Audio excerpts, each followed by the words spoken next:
junior ka. At sinabi niya sa akin, sabi niya, kung ganyan ang kapalaran ko, then so be it. Basta lang mauwi ako sa Pilipinas.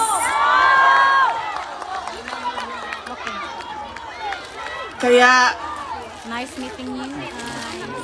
meron man akong worry para sa kanyang safety and security, pero lagi niyang inuulit-ulit talaga, ibalik niyo ako sa Pilipinas. Bring him home! Bring him home! Bring him home!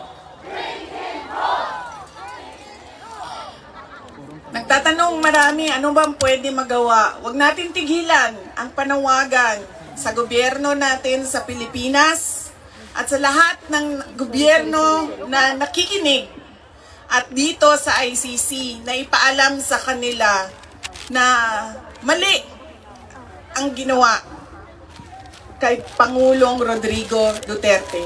At paano ba itama yon? Ibalik nyo lang siya sa Pilipinas. Ituloy nyo lang yung kaso, walang problema. Ibalik nyo lang siya. Bring him home! Bring him home! Bring him home! Okay na mo sa init? Okay na tayo! Ako dili. Kaya nga no, sunburn ang katungaan ni, ang katunga dili. Di, okay lang.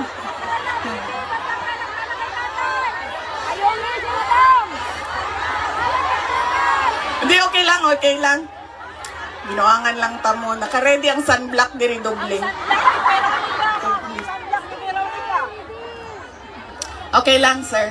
Kaya di nila makita na ako ang mata kung magkalo ta. Oo. Okay? Unsa pa bay? Ano pa ang pwede nating gawin? Thank you, Francesca. Marcos resign! Marcos resign! Marcos resign! Marcos resign! Marcos resign! Marcos resign! Marcos resign! Marcos resign! Marcos resign! Kayo nagsabi niyan, hindi ako ha. Bukas, suspended na kayong lahat. Nakulong na kayong lahat sa sedition. At kayo, hindi na ngayon makakauwi dahil kinulong na kayo dyan sa...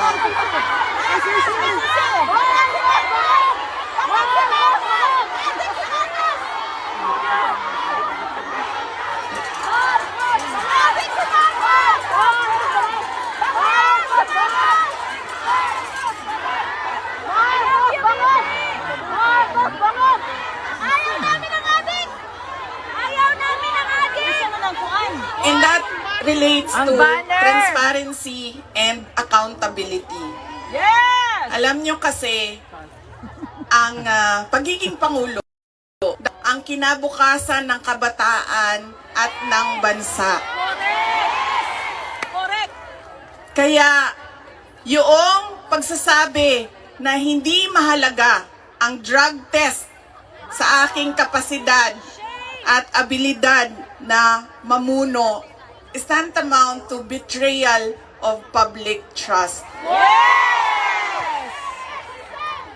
Dahil kailangan malaman ng taong bayan na nasa ayos ang iyong decision making. Correct! Kaya hindi lang naman natin pwede sabihin Marcos resign. Bakit ba kailangan resign? Dahil hindi mo pinapakita sa taong bayan na maayos kang mag-isip at kaya mo ang mamuno.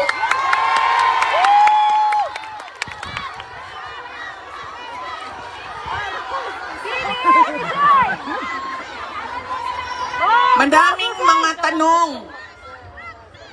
na nasa loob na ng korte.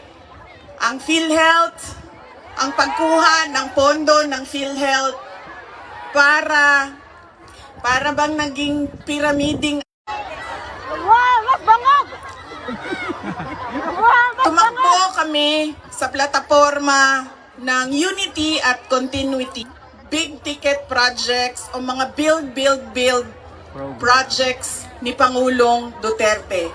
Pero wala kayong nakikita ngayon na development projects.